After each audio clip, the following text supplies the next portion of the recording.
আমাদের পাড়ায় পাড়ায় যে বন্ধন ব্যাংকে লোন দেওয়া হচ্ছে, এই লোনের 1 লক্ষ টাকার কত যে সুদ, তা আমার মনে হয় বন্ধন ব্যাংকের মালিকও জানে না। কিন্তু মানুষ বিপদে পড়ে নিচ্ছে, নিয়ে কিন্তু কারও বিপদে পড়ে যাচ্ছে। আর বিশেষ করে মহিলাদেরকে প্রধান করছে।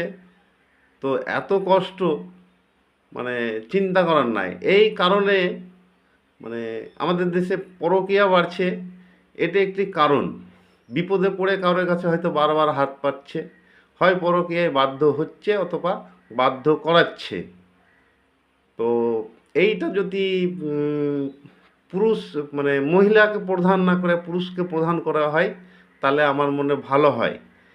এতে বীভৎস কষ্ট, অনেক মানুষের রোগ বেড়ে যাচ্ছে, হার্ট হার্ট দুর্বল হয়ে যাচ্ছে টেনশনে।